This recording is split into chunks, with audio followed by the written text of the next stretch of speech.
Welcome back, guys, to another episode of Decentralized Chain. It's for us bringing you all things blockchain. So now in today's episode, I'm going to be introducing you to an exchange that's launching in 2020. They'll be opening their doors with hundreds of assets, largest liquidity in the world, and with the most battle-tested API and matching engine in the industry. Now, this new exchange is Mandala Exchange, and I'm going to be joined by Richard Howe, the COO for Mandala, and we're going to be talking about exactly what Mandala is, where it came from, what it's looking really to do in this space, and where we're heading. Now, if you like this type of content, then don't forget to hit the like button, certainly subscribe to the channel, and don't forget to hit the bell notification icon so you don't miss any of my upcoming videos. And like with all past videos, I'll also be doing another $100 giveaway. So make sure you stay tuned throughout the video and to the end to understand how you can enter that competition and bag yourself some of that free prize money. Now, jumping straight in, let's speak to Richard Howe and understand exactly what is the Mandala Exchange. So Rich, thank you for coming on to Decentralized Chain. Really appreciate you taking the time to, talk to us about Mandala Exchange. How you doing? I'm doing well. Thank you so much for having me on the show. I'm looking forward to it. Want to just talk about what we've been working on for about the past year or so, and just kind of introduce ourselves a little bit to the world. Yeah, well, look, I mean, before we jump straight into Mandala, I mean, Rich, why don't you tell us a bit about yourself, man? What do you like to do for fun, and how did you get involved in crypto in the first place? Sure. So I'm located over here in Denver in the U.S., in the Rocky Mountains, for those of you far and abroad. Spent some time up in Canada in my younger years as well. And being in the Rocky Mountains, I like to take my truck, go off-roading. I spend a lot of time smoking meats in the back while I'm working on Mandala. So almost always have the smell of, turkey breast coming through the window. So haven't had a lot of time to do much else but those two things, especially during quarantine. I'm sure everybody can relate to that. Oh, yeah. Yeah. So I moved out here originally to Denver. I went to University of Colorado in Boulder, which is about 20 minutes away from me right now. So I became aware of cryptocurrency in about 2011. I bought my first Bitcoin for $5. Very fortunate for that to be a thing. And shortly thereafter, as the stuff of legends, I got doxxed. I lost about 9 or 10 Bitcoin on Mt. Gox. Still going through that whole settlement process. I'm sure there's some viewers that are in the same boat. Yeah. And I don't know if we'll ever see the end of it. As you know, it's been an ongoing saga for a long time. So the industry was really young at that time, and that was like the only exchange on the block. And so I went and I got into, after college, I got a job at a marketing company doing digital advertising. So, I was preoccupied doing that. And then through word of mouth, this was very weird. One of my coworkers actually had a date with a guy that worked at a cryptocurrency exchange here in Denver called Shapeshift.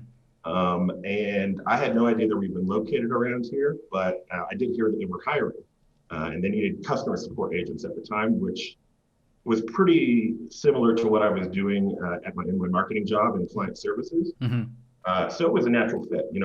I know the technology. I already deal with people all day. So, of course, I applied for the job. And after a couple rounds of interviews, I ended up getting that job at Shapeshift.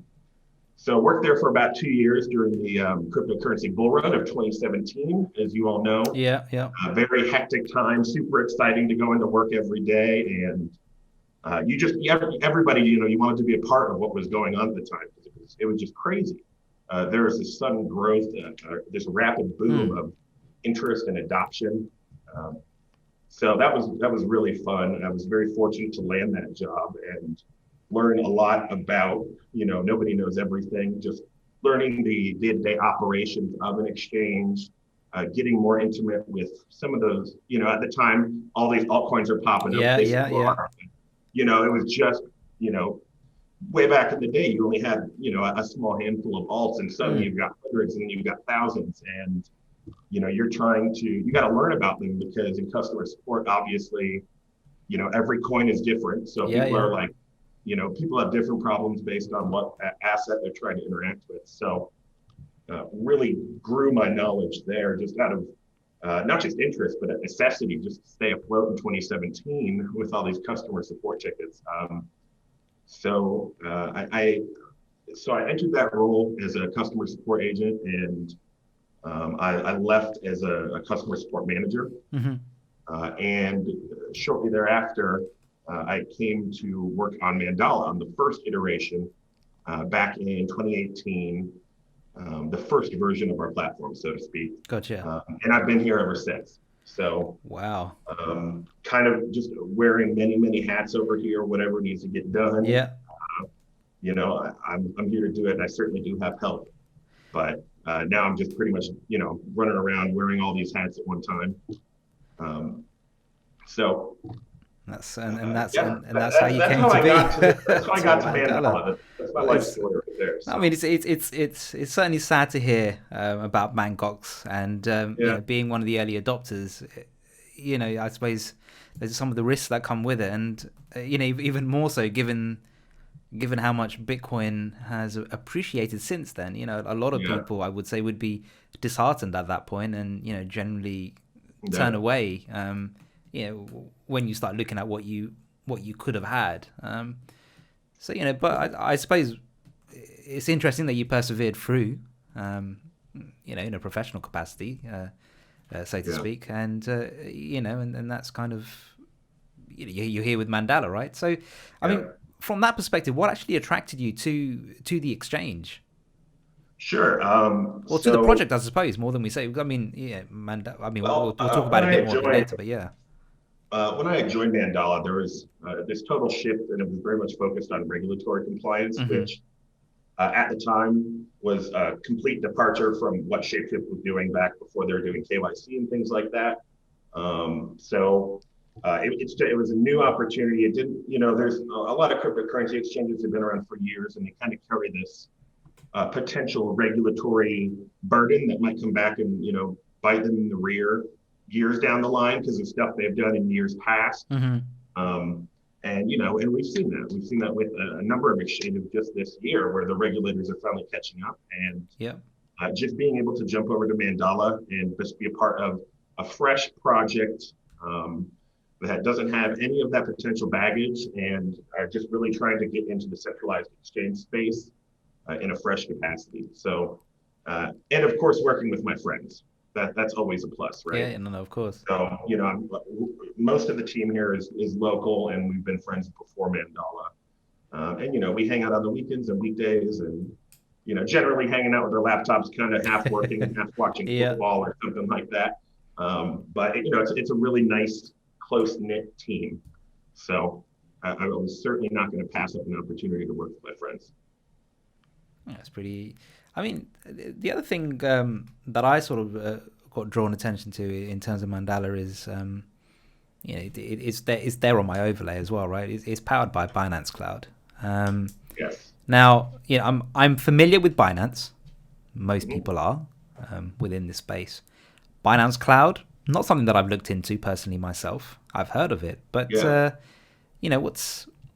what is it? What's the link? I mean, powered, but what does that mean? Sure, and there's good reason a lot of people haven't heard of it. It's a fresh product. I mean, Binance really brought this to the public late Q1, early Q2 of this year. And to date, they've only been, there's only a couple other platforms deployed on Binance Cloud, and they're all owned by Binance. You've got Binance Korea, and you've got Coco Crypto for Korea and Indonesia, respectively. So that's really been their focus from the get-go. And, I approached them as soon as we heard, obviously, looked into it, did our research, and, sat down and, approached them and, went back and forth. And we ended up, not a partnership, but we ended up making a deal where they would be our development partner and help us deploy Mandala on the Binance Cloud architecture. So we're very fortunate because we're going to start out of the gate with hundreds of digital assets, pretty much everything you see on Binance, and more because we will support things that they don't support natively as well. and we share our order books. We pool our liquidity. So, the Binance order books are arguably the largest, with most depth, most healthy order books in the world. So right out the gate, we're very, very fortunate to have that advantage as well. And then also they handle, we work with them on the security front as well. Mm-hmm. So as far as user funds, security of user funds, wallet security, all of that kind of stuff, they really help us with that as well. And you guys, I know most people are familiar with their very nice API and their matching engine. It's pretty much second to none. So we've got that. We're actually about to make our API documents public, probably as early as next week for all of you algorithmic and institutional traders, anybody that just likes to poke around making bots and stuff like that, or if they just want to scrape market data and kind of do some back testing. We're going to be ready to support all of that out the gate with a very robust API. So we're very happy about that. So those are some of the advantages of deploying on the Binance Cloud. And we are the first privately owned exchange.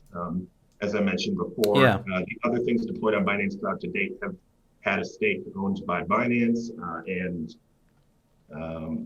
that's not the case. Binance doesn't own any part of Mandala. We just got a contract for technical development.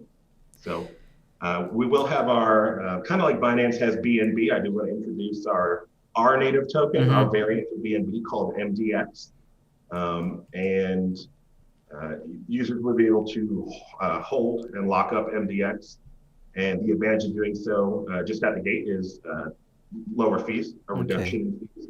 So before we actually talk about the token and sort of the fees, and maybe you were about to jump onto that, the other bit that I kind of wanted to touch on is, so it's all well and good that you're launching your own exchange, fundamentally powered by Binance as well.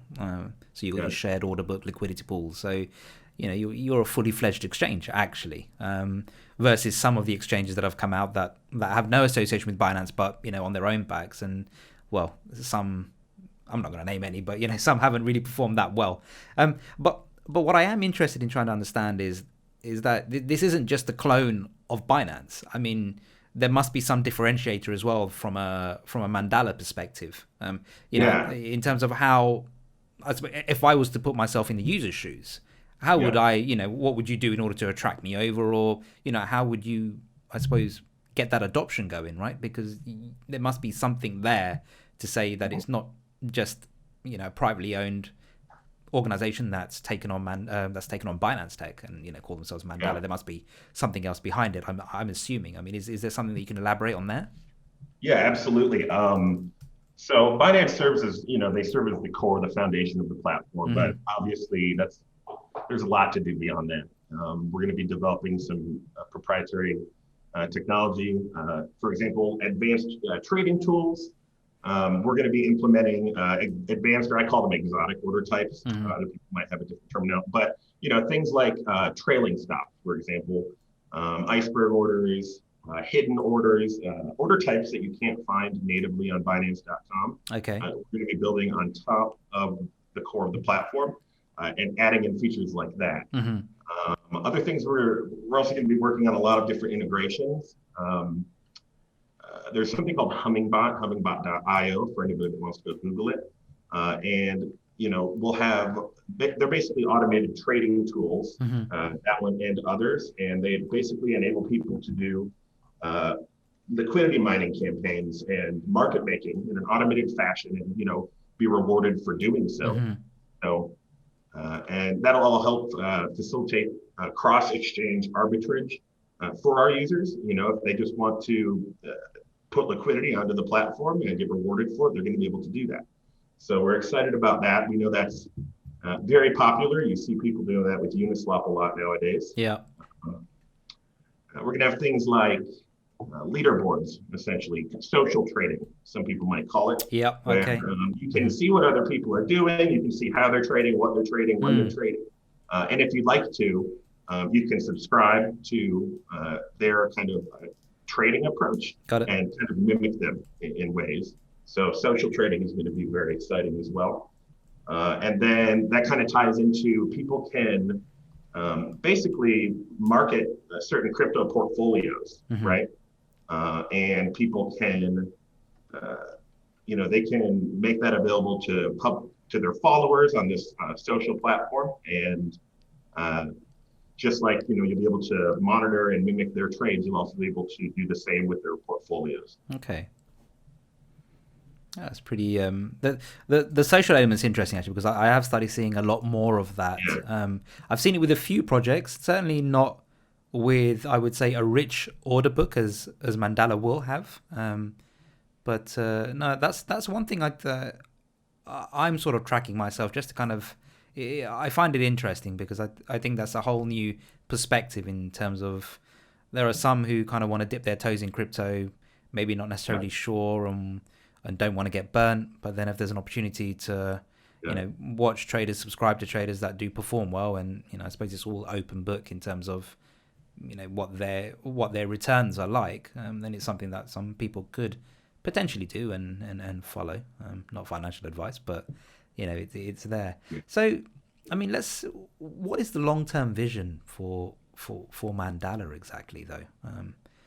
Sure. I get you're coming out as an exchange, you're coming out with differentiators as well, which isn't typically offered on the standard Binance platform. So you're kind of taking it one step further. But what's your vision? Sure. So as anybody that's worked in the crypto space might know, roadmaps aren't guaranteed, and a whole lot can change on a year-to-year, even day-to-day basis. So it's difficult to plan too far ahead, just due to the dynamic nature of the space. And we do have I call it a flexible roadmap. Mm-hmm. We haven't published it or made it public yet because we're still trying to work with Binance and see, here's what we want to do. Is this going to work, or do we need to go to do we need to? How are we going to get these things on our roadmap done? So some of the milestones we have planned for Mandala, we want to be launching Q4 of this year right now. So which is around the corner, really, right? I mean, I don't want to give a hard date yet. Yeah. And I know people have been waiting. I just don't want to give a hard date yet. We want to get it right? We want to get it right the first time. We don't want to of course. Users. So our in-house development team is going to be adding all those differentiators that I talked about. Not everything's going to be available at the gate. Down the road, we'll be launching, just to circle back to the differentiators. Out the gate will just be international. That means no US users and just spot trading. Okay. But we will be also adding futures and margin trading along with all those other differentiators that I spoke of. I just wanted to make sure that people were aware of that. So, we want to add not just futures, but also hardware wallet integrations. Yeah. Because, we are very much in support of the idea that people want to maintain control of their private keys for all the right reasons. And we want to support that while still offering people access to good liquidity that might not be available in the same capacity anywhere else. And then, we want to do an IEO launchpad, which is becoming pretty standard these days. Everybody and their brother has an IEO launchpad, it seems. And then the peer-to-peer trading. So kind of like if you think of local Bitcoin or local Monero or local ETH, we do want to offer that functionality as well for people that, for whatever reason, they just want to go meet somebody in their town and just do a cash deal, a couple $100, maybe buy an ETH or something like that. So, and then lots of marketing. Obviously, there's a lot of tech development stuff that we still have to do, but marketing is the name of the game. So we're going to be working closely with a firm over in Asia for an Asian-specific Asian language marketing campaign. We have a couple members of our team are actually professional marketers by trade. Okay. So they're going to be helping do that as well. So you'll see a whole lot more of me and hopefully some of these other team members in the next coming days and weeks and years. So, I mean, now there's something interesting about Mandala because those who have been around for a while certainly would have heard the name before. I mean, you guys have got quite quite an origin story, so to speak. And Yes. so not just the token, but there's already an existing community behind it. Not just those who are new to crypto, maybe they haven't heard of Mandala and they'll be thinking, okay, cool. But actually, those who have been around for a few years, Mandala's been around for a few years as well. His first inception was back in 2017. I remember back then. So, I suppose for the viewers, what's the actual story behind Mandala in terms of its inception, actually, and because the community is unique in this space. Yeah. So, man, and we love our community. I know they'll all be watching this. Hey guys, how you doing? So our community, they supported this project since 2017. Mm-hmm. So it's been a long road. So this project is older than I joined the team in 2018, but the project's been around before that. And we had a previous iteration of the project. Yeah. And the team has been, or not just the team, but the community's been supportive. They've been holding the token since then. That is a long time to be holding a token, right? Well, it really is, yeah. So they backed the project as it transitioned. We had a leadership transition, brought in a new C-suite, and we've iterated through a number of development partnerships before we finally landed on Binance. So there was a previous version of the trading platform, but we just felt that we could do better, and we thought that we owed it to the community to do better. So we went back to the drawing board, and we did that late 2019, about Q1 of this year. And since then, we've been working with Binance, and now we're almost to, I don't want to call it the finish line because launch is just the beginning, obviously. Yeah, of course. But we're finally, we can actually smell it now, right? So we're almost there. Roughly 40 community members have been contributing actively outside of just the team, just to this project on behalf of the MDX community, providing oversight, essentially, as kind of ambassadors, and just keeping the community informed, because we value transparency a lot, especially after all this time, right? If you're going to ask people to trust you for 3 whole years holding your token, we think transparency is justified. I think it's justifiable for any project, but not everybody feels the same way in this space, unfortunately. So there was an ICO back in 2017. Yes. And our community members have been holding since then. So it's been a wild ride, and we're just glad to finally be here. So, I mean, it's interesting because certainly a challenging number of events going through. But actually, what I think is pretty cool, and you see with other projects where they've obviously tried to launch something, maybe it hasn't quite gone the way it should do, and then eventually it dies down, and then whatever funds have been raised kind of goes with the project. I mean, I'll say it. I've seen it so many times, right? With of course, soft scams, or whatever, right? And I'm not trying to link that word here to this project, but I think what's quite interesting is that those token holders from 2017 still are holders in the project, even though ultimately it's a new tech stack altogether. Because clearly you've done away with whatever has been tried and tested and not necessarily worked. So it's impressive, and I don't know what I suppose an honourable thing to do, right? In terms of keeping your community with you. Certainly one that's been quite disfranchised, but once again made whole to a certain extent. So therefore, you've got an existing community. Yeah. They clearly have old MDX tokens. They do. You're launching, Mandala Exchange.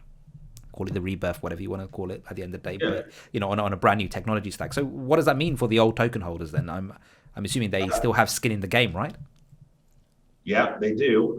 So we will have we are conducting a token swap. It's a simple 1-to-1 token swap from the old token, the ERC20, to a new ERC20 token, and the new contract for the new version of the token It's currently being audited by a firm called Certec. Yep. And Certec is Binance's preferred auditing partner. And, we spoke with them, and they are auditing the new contract, making sure it's safe and secure and everything's on the up and up. And we don't expect really too many issues there. But we are going through that process right now. As soon as that's done, we will be conducting, or resuming rather, the token swap.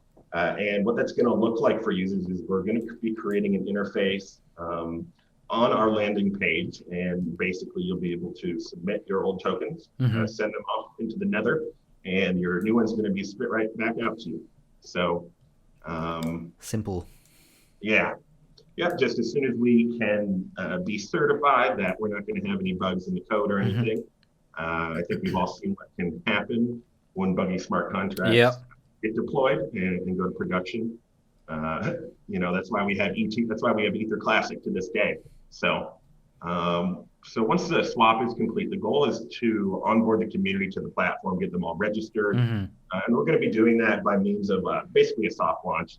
And what that means is, just for about a week, people will be able to sign up for the platform, KYC if they choose to, and just get a feel for it, get their token swap out of the way.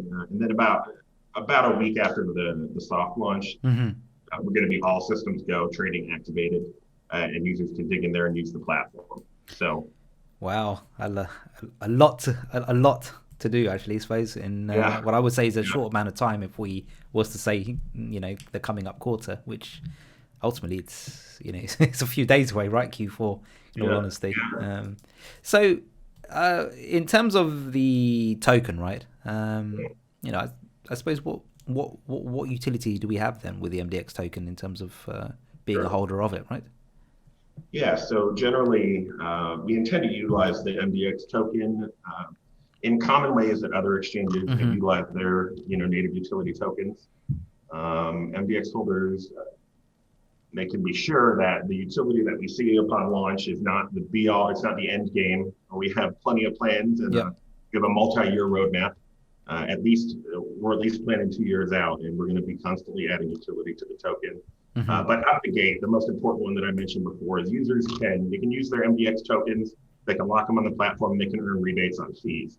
So basically the value proposition here, because people are like, well, big deal, I can do that on Binance. Why? What's the difference? So as of our discussion right now, let's say you want to get 50% reduced fees. That is to say, down from 0.1% to 0.05%, 5 basis points. In order to get that fee reduction on Binance.com, it costs you north of $100,000 in BNB. Yeah. I believe it was 4,500 BNB, if I'm not mistaken. Now, to get the equivalent discount, you're still trading on the Binance order books on Mandala, so you've got the exact same order books.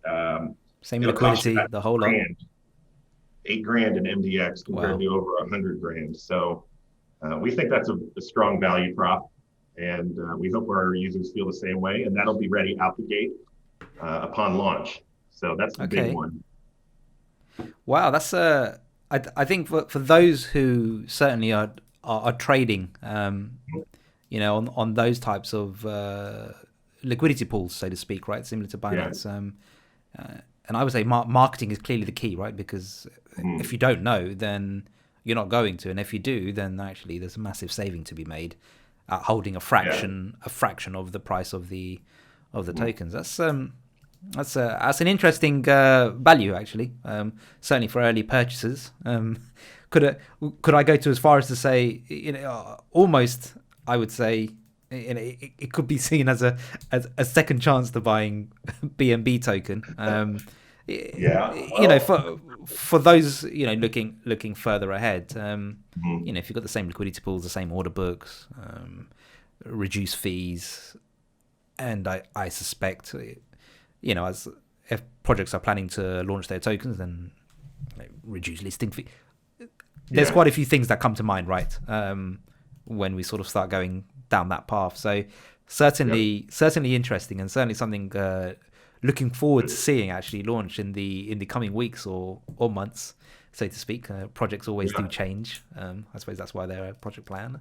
But look, I mean, I suppose before we wrap up, Richard, Sure.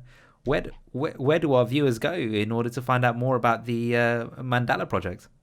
Absolutely. So our website is mandala.exchange. And right now it's just a landing page, and it'll eventually link to the trading part of the platform as well. Mm-hmm. You can get a nice kind of introduction to what Mandala is all about, a lot of the things that I've discussed here. You'll be able to take a look at the fee rebates on the fees page and get a better understanding of what that means for you. And like I said, our URL is mandala.exchange. And then if you want to come chat with our community, if you want to chat with me, I'm happy to usually take, people like to just call me randomly on Discord, and I generally pick up. So I do like to chat with people. And you can get to our Discord. Is the primary collection of the community. We do have a small Telegram, but it's about 1/10 of the size. Yeah. And almost everybody's active on Discord. We've got about 900 people. No bots, unlike Telegram, where channels can get flooded. Yeah, of and course. There's 10,000 people, and only 500 of them are actually talking. But our Discord is discord.io/Mandala, and that'll link you right to our Discord community. So we'd be happy to chat with you and welcome you with open arms. Well, perfect. Well, look, Richard, thank you so much for coming on the show. I really appreciate you taking the time to talk to us about Mandala Exchange. And as I said before, certainly one that I'd be looking closely at and following as we go along. And hey, maybe once you're up and running, let's catch up in a few months' time and see exactly where your roadmap lies at that point in comparison to what we've had today. So, Rich, thank you so much. All the best. Looking forward to it. And to our viewers, mandala.exchange or discord.io/Mandala, right? And that's right. Happening there. Thank you so much for hosting me. No, you're welcome. Anytime. Thank you, Richard, for coming on. Great chat. Hope you have a great rest of the day. Speak to you later. Bye-bye. And that was Rich Howe talking to us about Mandala Exchange. So those who are certainly familiar with the name would have heard of it back in 2017 as Rich was going through. But what I found quite interesting was that those who had participated back in the ICO now certainly have a second chance. Something a lot bigger than what the original idea was, and certainly being powered by Binance Cloud certainly helps with being an industry-leading exchange out of the gate. But let's see how this project comes along. Now, in terms of being part of the prize money, all you really need to do, quite straightforward, make sure to like the video, make sure to leave a comment below, and don't forget to subscribe to the channel. And also, if you want to be in with a chance of doubling your chances of winning, then don't forget to follow me on the Twitter URL below as well. See you on the next one.